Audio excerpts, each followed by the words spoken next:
로마서 8장 5절에서 11절까지 말씀인데요. 우리 함께 교독하도록 하겠습니다.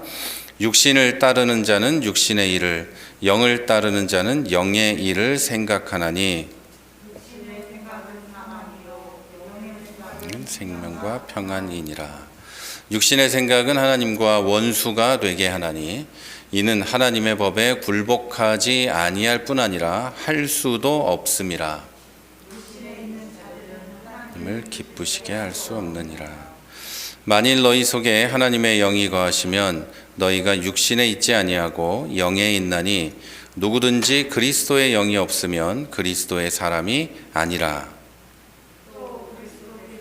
너희 안에 계시면 몸은 죄로 말미암아 죽은 것이나 영은 의로 말미암아 살아 있는 것이라. 다 같이 봅니다. 예수를 죽은 자 가운데서 살리신 이의 영이 너희 안에 거하시면 그리스도 예수를 죽은 자 가운데서 살리신 이가 너희 안에 거하시는 그의 영으로 말미암아 너희 죽을 몸도 살리시리라. 아멘. 아멘. 네, 오늘은 로마서 강의 31번째 시간으로 생명의 성령의 법, 두 번째 말씀을 함께 나누도록 하겠습니다. 우리가 다 나이가 좀 있으시니까 카바이드라는 걸 아십니까? 우리 일부러 껐어요. 봐도 됩니다. 네. 가까이 있는데 이것만 보시는 것 같아가지고 제가 일부러 안 보이게. 카바이드 램프라는 게 있습니다. 그 옛날에 포장마차 같은 데 가서 보면 전기가 연결이 안 되는데 이렇게 호롱불 같이 노란 불이 이렇게 쭉 켜져 있는 그런 거를 보신 적이 있을 텐데요. 그걸 카바이드 램프라고 합니다. 사실은 칼슘 카바이드라고 해서 이 칼슘 어떤 그거를 이 불을 고열로 가열해 가지고 뭔가 만들어내는 겁니다. 작은 돌멩이처럼 이렇게 요만하게 생긴 건데요. 그거를 물에 넣거나 물을 거기다 부으면 가스가 나옵니다. 가스가 아세틸렌 가스고 이 아세틸렌 가스에 불을 붙여서 사용을 합니다. 이 재밌는 건 이 아세틸렌으로 옛날 해방 후에 북한이나 이런 데서는 먹을 게 없어가지고 아세틸렌 가스로 이 술을 만들었습니다. 이 카바이드로 술을 만들었던 거죠. 그래서 이거를 물에다 넣고 뭐 이렇게 하면 알코올이 되고 뭐 어쩌고 그런다고 해요. 뭐 자세히는 모르겠지만 제가 오늘 그 말씀을 드리려는 게 아니고, 저도 어렸을 때 이 카바이드 등을 사용하는 포장마차나 시장 좌판을 많이 봤고요. 더 옛날에는 이 카바이드 등이 이 탄광의 갱도에서 많이 사용됐습니다. 이게 이 동그랗게 생긴 밑에 통이 있고 여기에 카바이드 덩어리를 몇 개 넣고 물을 넣고 밸브가 있어서 조절하면 가스의 양을 조절합니다. 그래서 거기다 불을 붙이면 앞으로 이렇게 불이 비춰지는 건데, 그런데 LED 전구를 이제 사용하는 요즘에는 카바이드 램프를 일상생활에서 사용하는 분은 아무도 없습니다. LED 전구에 비해서 어둡고 돈도 더 많이 들 것이고 가스가 거기서 나오고 다 쓰고 나면 카바이드 재가 남습니다. 그 돌덩어리가 그대로 재처럼 남아서 처리해야 되고 불편한 게 많아요. 그런데 요즘에 그 옛날 감성을 좋아하시는 분들이 캠핑에 가서 이걸 뭐 사용하고 하신답니다. 이렇게 불을 탁 켜놓으면 멋있나 봐요. 지금 그런데 카바이드 램프는 이렇게 불을 밝히는 원래의 용도가 아니라 골동품으로 가치가 있습니다. 1800년대에도 사용하던 거니까 그런 게 미국의 이제 아마존, 이베이 같은 데는 나옵니다. 상태 괜찮은 것들이 꽤 비싼 가격에 팔리고 있죠. 그리고 이게 뭐 또 캠핑하시는 분들이나 이런 분들에게는 옛 감성, 추억을 떠올리게 하는 뭐 그런 추억거리가 되었습니다. 그러니까 카바이드 램프는 원래는 불을 밝히는 용도고 갱도 같은 데서 빛을 비춰서 사람들이 일하고 생명을 유지할 수 있게 해주는 뭐 그런 용도였는데 지금은 골동품이고 지금은 추억거리로 남아있게 된 거죠. 바울이 로마서에서 말하는 율법도 생명을 줘야 하지만 이젠 생명을 주지 못하고 죄를 자극하고 정죄하는 역할을 합니다. 원래의 용도는 생명을 주는 용도였고, 이것을 가지고 이 율법으로 죄를 알게 하고, 그래서 잘 지키게 하고, 잘 지키면 구원을 받게 하는 그런 생명을 주는 용도가 율법이었으나, 율법은 그렇게 사용되지 않았던 거예요. 율법이 나쁜 게 아니라 타락한 인간이 율법의 조항들을 보면서 죄를 짓기 위한 자극을 받았고, 죄를 짓게 되고 정죄를 받게 되고 생명을 잃게 되는 이런 역할이 되었던 거죠. 율법이 문제가 아니라 사람이 문제였던 거죠. 앞에 말씀드린 카바이드 등도 그게 문제가 있는 건 아닙니다. 지금 우리가 문제라기보다는 우리는 지금 다 LED 등을 쓰고 있습니다. 그래서 사용할 이유가 없어진 것이죠.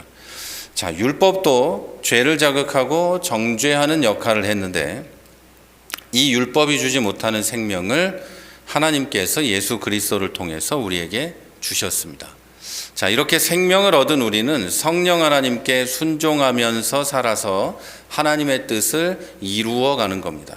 이게 성도의 신앙생활이고 이 삶의 여정이 되겠죠. 하지만 구원을 받은 성도들 가운데 아직도 율법을 내 삶에 실제로 적용하면서 정죄를 받고 죄를 자극받으며 사는 분들이 계십니다. 이것은 골동품으로만 가치가 있는 카바이드 램프를 집에다 켜고 전기불은 안 켜고 그냥 그거 켜놓고 살아가면서 여러 불편을 겪고 화재의 위험까지 감수하는 것과 똑같은 겁니다. 자, 우리는 생명의 성령의 법으로 생명을 얻었고, 하나님 안에서 하나님 뜻대로 살 수 있는 믿음과 능력까지도 성령님을 통해 공급받는 귀한 하나님의 자녀라는 사실을 꼭 믿으시기를 부탁드립니다. 자, 바울은 오늘 본문에 와가지고 이제 불신자와 성령으로 거듭난 성도를 비교합니다. 조금 전까지는 지난 시간까지 우리가 배운 거고, 이제 오늘 본문 8장 5절에 와서는 이 불신자와 성령으로 거듭난 성도, 그러니까 불신자라고 하면 좀 부정적인 이미지지만 자연인, 예수님 믿지 않는 자연인, 보통의 자연인과 성령으로 거듭난 예수님 믿는 사람을 비교해서 이제 이야기를 해줍니다. 그런데 오늘 본문을 보면서 주의 깊게 읽어야 하는 것은 육신과 영, 요 두 가지입니다. 육신하고 영. 여러 번 말씀드린 것과 같이 바울은 육신이나 그와 비슷한 단어를 사용할 때 몸이나 영적인 것의 반대, 이런 의미로 사용하지 않았습니다. 이 우리 몸이나 영적인 것의 반대말, 그것을 육신이다, 육이다 이렇게 사용하지 않았어요. 그런 경우가 아주 가끔 있지만 대부분의 경우는 그러지 않았어요. 그런데 이런 본문을 계속 보면서 육은 우리 몸이라고만 생각하고 영은 우리의 영이라고만 생각하면 오늘 본문을 읽으면서도 심각한 오해에 빠지게 됩니다. 여기서 말하는 육신은 우리의 죄악된 본성, 조금 더 쉽게 표현하면 하나님 뜻에 반대하고 반항해서 죄를 짓기 원하는 본성. 여기서 죄는 다시 말씀드리지만 하나님 뜻에 반하는 것을 죄라고 합니다. 세상 범죄를 말하는 게 아니고 하나님 뜻에 반하는 것, 그것이 죄입니다. 그래서 우리가 이 회개할 때는 하나님 뜻대로 살지 못한 것을 회개해야 되는 거지, 교통법규를 노란불에 달려간 것을 회개하는 게 아니에요.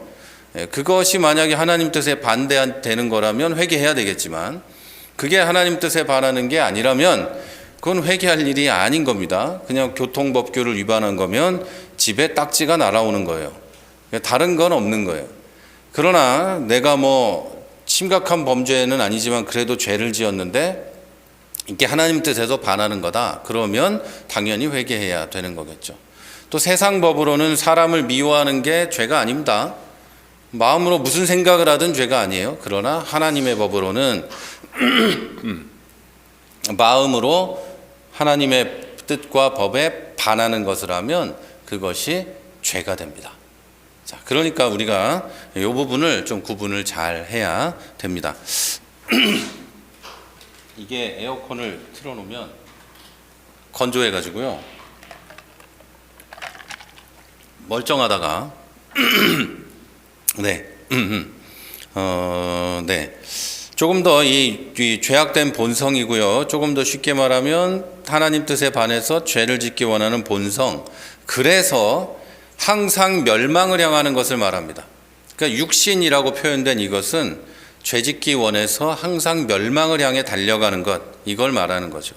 또 확실히 알아야 되는 것은 여기서 말하는 영입니다. 영. 요건 영어 성경을 보면 spirit이라고 표현이 되는데 앞에가 대문자입니다. 이것은 성령을 표현해요. 성령.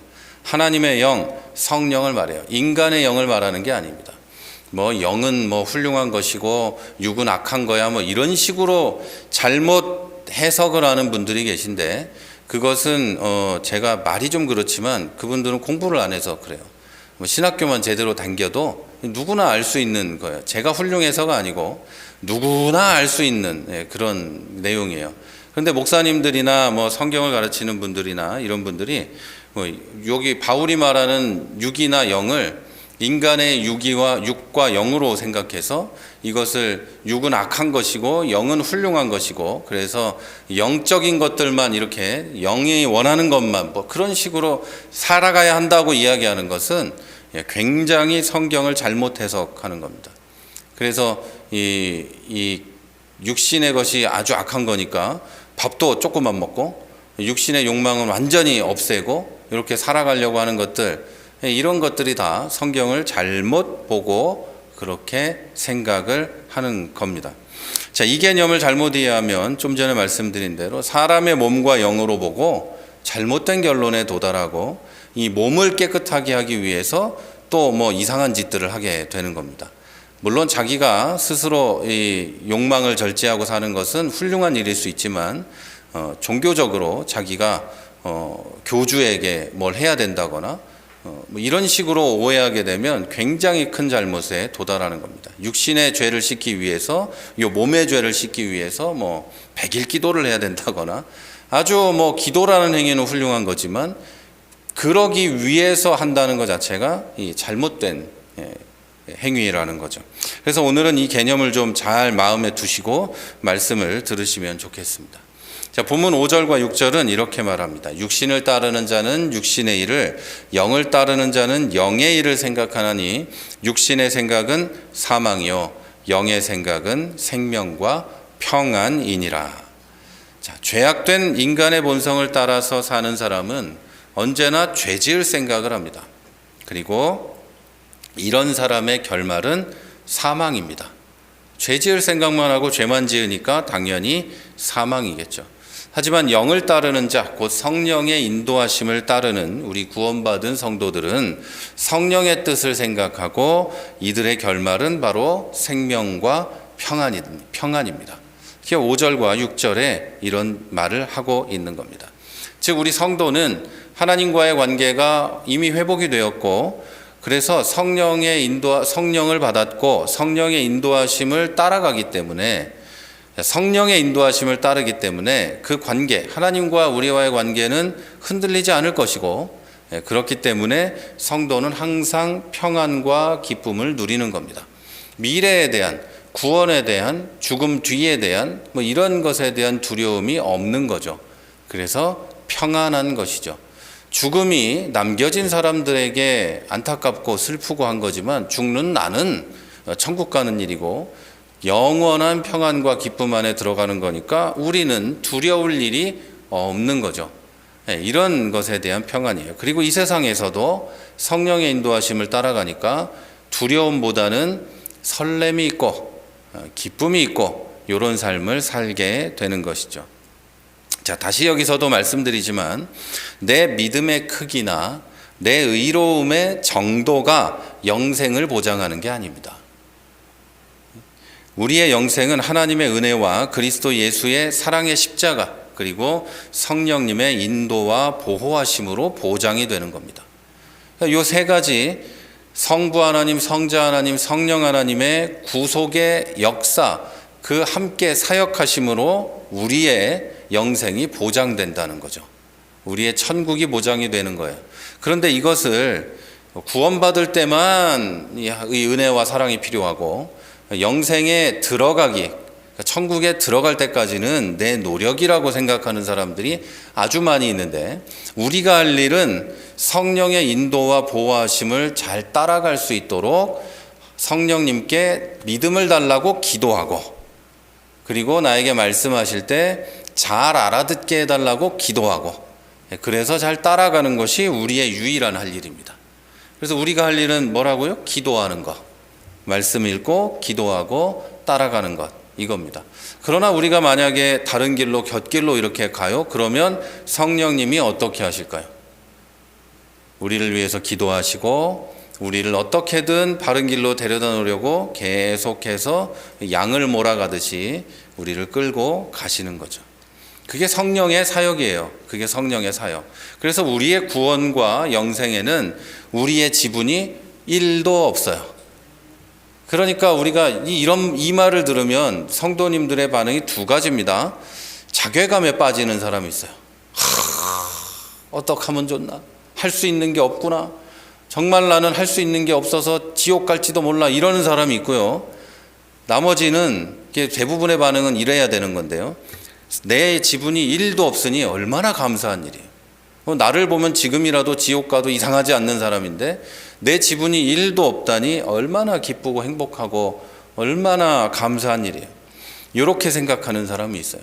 저는 여러분이 이 후자에 그런 분들이 되시기 바랍니다.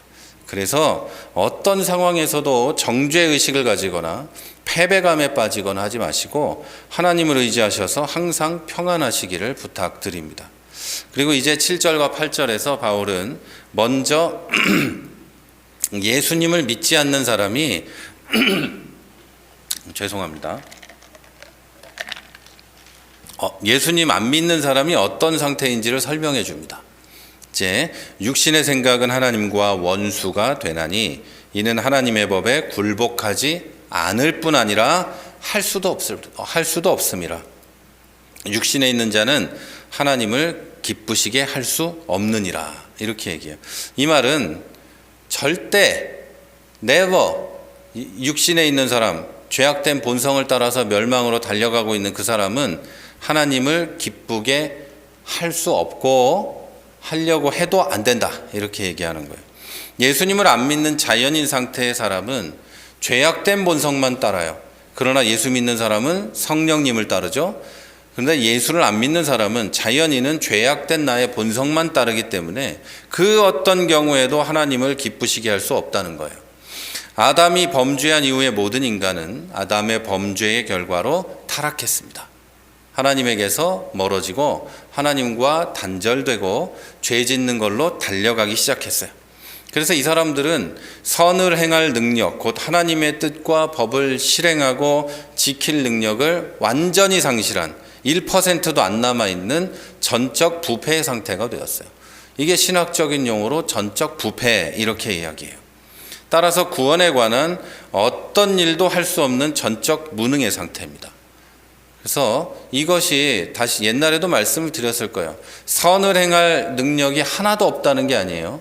착한 일도 할 수 있고 종종 자기가 원하는 건 아니었지만 하나님이 좋아하는 거를 할 수도 있어요. 종종. 내가 살아가다 보면 착한 마음을 가지고 그럴 수도 있어요. 그러나 하나님의 뜻과 법을 실행하고 지킬 능력, 나 스스로의 능력은 완전히 없는 것이고 그래서 구원에 관한 것을 할 수 있는 능력이 하나도 없는 이런 상태에 놓여 있는 거예요. 그래서 이런 자연인 상태의 사람은 하나님이 아닌 원수 마귀의 지배 아래서 오로지 죄악된 본성이 원하는 일만 합니다. 내가 원하는 일, 내가 원하는 게 아니라 실제로는 죄악된 본성이 원하는 그것을 합니다. 하나님을 거역해서 원수가 되려고 애쓰고 하나님의 법은 고의로 지키지 않습니다. 고의로 안 지켜요. 여러분 주변에 예수 안 믿는 분들 보면 고의로 안 지키는 분들을 쉽게 발견할 수가 있어요. 얼마든지 발견할 수가 있어요. 하나님이 원하는 게 이건데 하나님이 안 원하는 거를 일부러 선택해서 하는 사람들이 많이 있다는 거예요. 근데 그게 세상적으로는 범죄하고는 아무 상관없는 것일 경우가 대부분이죠. 하나님이 원하는 것이 만약에 앞에 있는 누군가에게 따뜻한 말을 하는 거라면 하나님이 안 원하는 것은 그 사람을 공격하고 저주하는 거가 될 수 있겠죠. 그런데 후자를 선택하는 사람들이 굉장히 많이 있어요. 자, 여러분, 이런 상태의 사람들은 완전히 타락해서 선을 행할 능력을 완전히 상실했기 때문에 그래요. 그리고 이런 사람들은 그렇기 때문에 어쩌다가 하나님의 뜻과 법을 실행하고 지킬 마음이 생긴다 하더라도 신이 있다면 이런 걸 좋아하겠지 라면서 신의 뜻, 하나님의 뜻을 지키려는 마음이 생긴다 해도 절대 그럴 수가 없어요. 왜냐하면 완전히 타락해서 그것을 행할 능력이 하나도 없기 때문이에요. 선과 악의 개념은 다 아시죠? 선은 하나님의 뜻을 행하는 거예요. 악은 안 하는 거, 반대되는 것을 하는 것, 요거예요. 이거를 세상적으로 이해하면 안 됩니다. 예수 믿는 사람보다 훨씬 착한 사람들이 많아요. 얼마나 많은데요. 우리보다 착한 사람이 세상에 얼마나 많이 있는데요. 그런데 하나님의 뜻과는 상관이 없는 거예요. 그래서 우리의 구원이 하나님에게만 지분이 100% 있어야만 하는 거예요. 자, 그래서 이런 사람들은 인간적으로 선한 일을 하고 세상의 법을 어기지 않더라도 하나님을 기쁘시게 할 수 없고 결과는 사망인 겁니다. 이 사람들이 착한 사람이라 해도 결과는 사망인 거예요.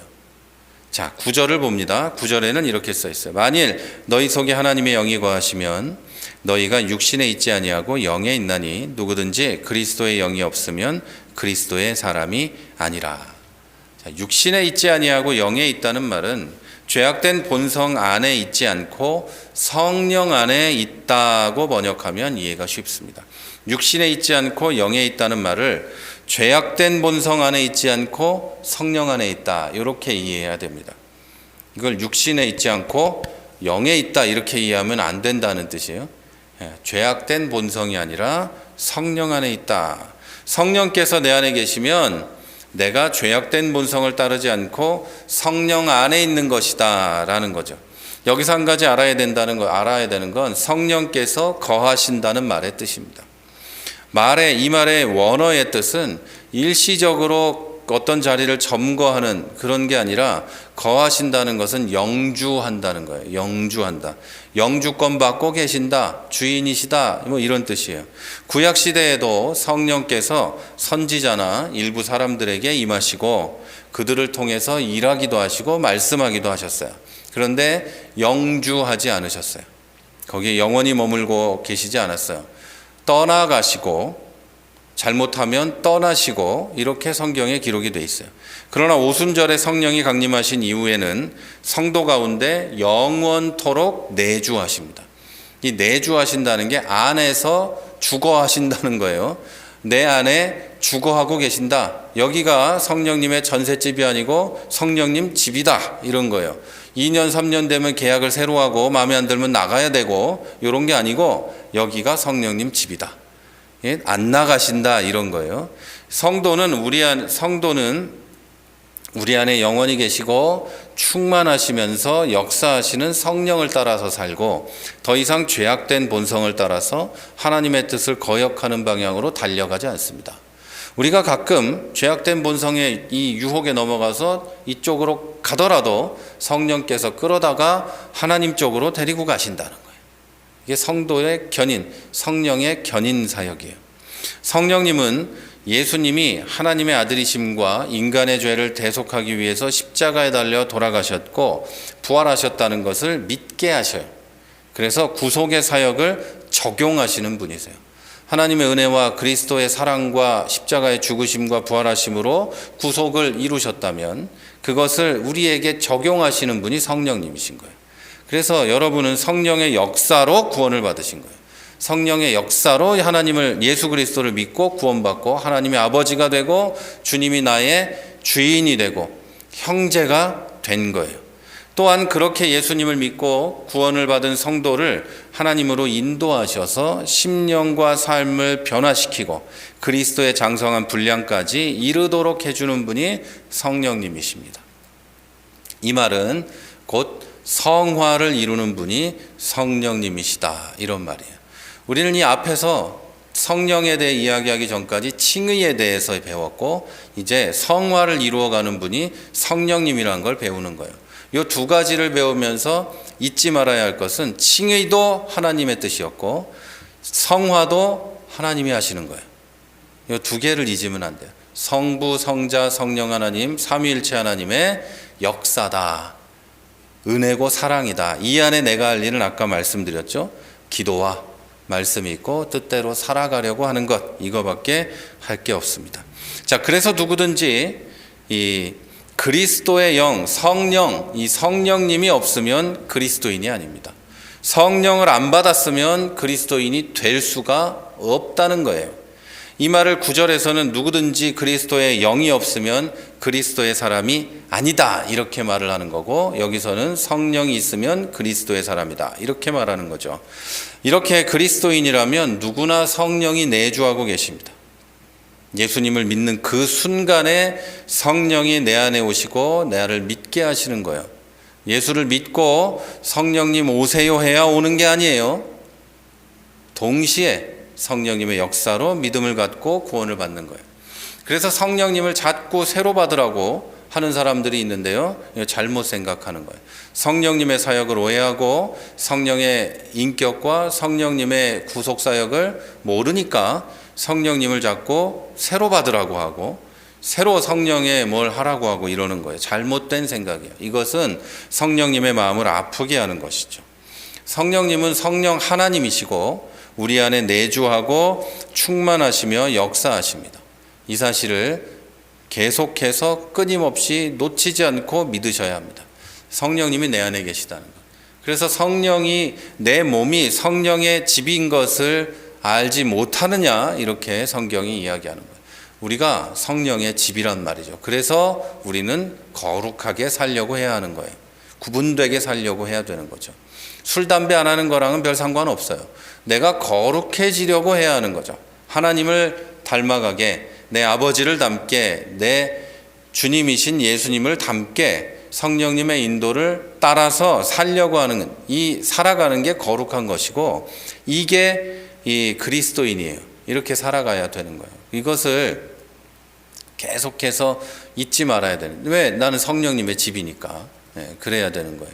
이걸 그리스도인이라면 이렇게 해야 돼라는 생각보다는 성령이 내 안에 계시니까 나는 이렇게 해야지, 이렇게 해야 되는 거죠. 이제 10절을 보겠습니다. 그리스도께서 너희 안에 계시면 몸은 죄로 말미암아 죽은 것이나 영은 의를 말미암아 살아있는 것이라, 이렇게 말합니다.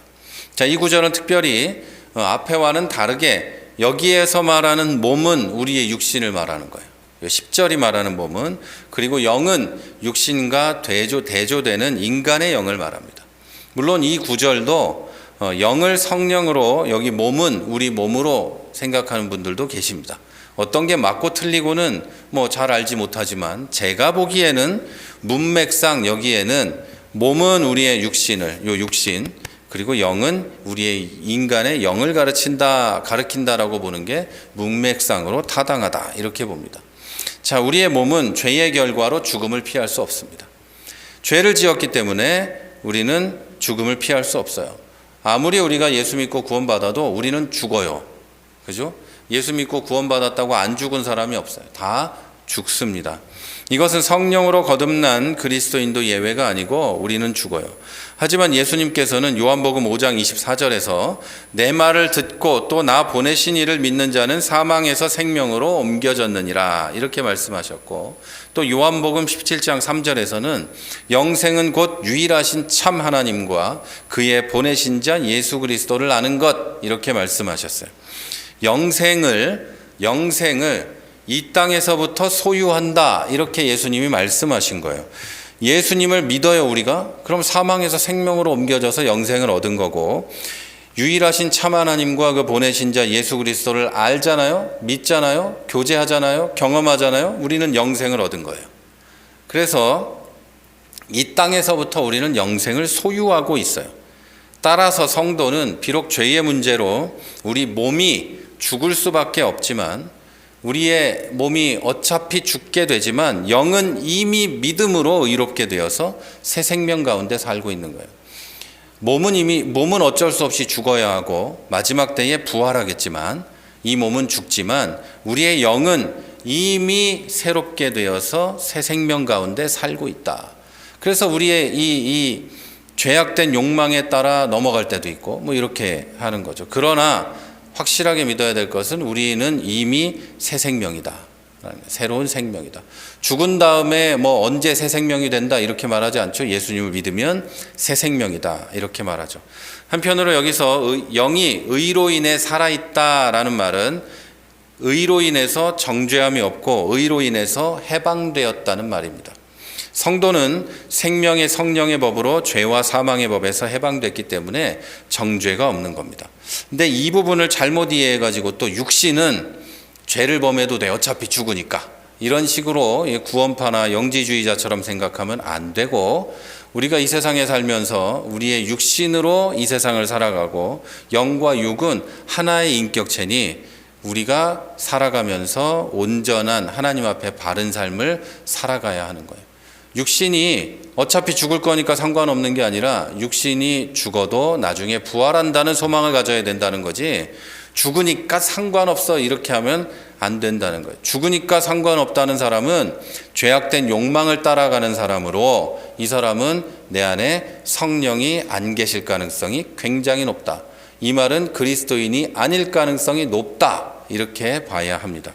제가 옛날에는 예수 안 믿는 사람이다 이렇게 말했지만 혹시 모르는 거니까 가능성이 높다 이렇게 말하는 겁니다. 과학자 같이 됐어요 세상이 좀. 그래서 자, 이제 마지막 11절을 보겠습니다.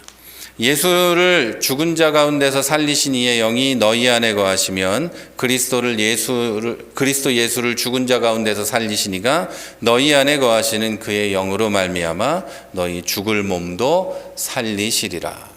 자, 여기 예수를 죽은 자 가운데서 살리신 이는 하나님이시고 그분의 영은 성령님이십니다.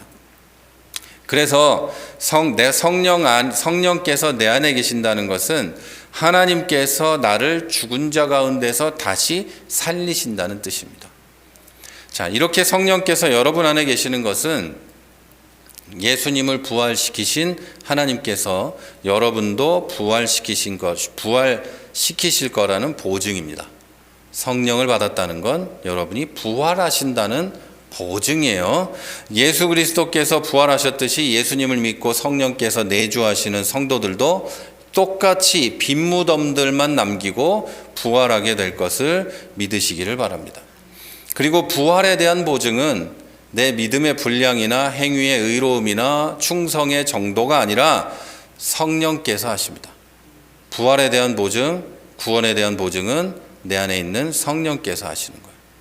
구원을 받도록, 구원의 끝까지 가도록 놓치지 않고 끌고 가신다는 거예요. 자, 여러분, 우리는 그리스도 예수 안에 있기 때문에 생명을 주시는 성령의 능력으로 죄와 사망의 법에서 해방되었습니다. 그래서 결코 정죄를 받지 않습니다. 이미 판결이 끝났다. 이미 대법원까지, 더 올라가면 헌법재판소까지 가서 우리의 판결은 끝났다. 더 이상 송사하지 않는다. 이런 거예요. 자, 이제 오늘 우리는 생명을 주시는 성령께서 우리 부활의 보증이 되신다고까지 배웠습니다. 구원을 이룰 수 없을 뿐만 아니라 정죄를 받을 수도 없고 이제 부활까지 우리의 성령을 통해서 보증을 받았습니다. 비록 우리는 죽을 수밖에 없겠지만, 어느 날 죽겠지만 부활한다는 약속이 되어 있다는 거예요. 그래서 여기에 우리 기독교 신앙의 위대함이 있는 겁니다. 우리 신앙의 정수가 있는 거예요. 우리 기독교는 부활의 종교예요. 부활한다는 거예요. 자, 부활하신 예수 그리스도를 믿고 우리도 부활할 것을 확신하고 실제 미래의 어느 날 무덤에 있는 모든 믿음의 선배들이 부활하게 되는 것입니다. 예수님이 오시는 날 모두 다 부활해서 천국으로 육신까지 가게 되는 겁니다. 이걸 잘 모르는 분들이 있어요. 육신의 부활을 못 믿는 분들이 계신데, 영혼은 어차피 아까 영생을 얻었다고 했죠. 그래서 영혼은 어차피 영생이에요. 그래서 지옥에 가야 되는 분들도 영혼도 영생이고 그분들도 부활해서 육신까지 같이 지옥에 가는 거예요. 우리는 천국에 가는 거죠. 자, 기독교는 착한 일 가르치고 철학을 이야기하고 상급을 위해서 충성을 강요하는 종교가 아니라 미래의 확실한 구원과 부활의 소망을 가르치는 곳입니다. 그 인간이 만들어낸 아주 그런 종교들은 이 세상에서 사람들이 어떻게 하면 잘 살고 우리에게 자기 자신에게 충성할까 이것을 가르치고 하지만 기독교는 그런 것을 가르치는 곳이 아니에요.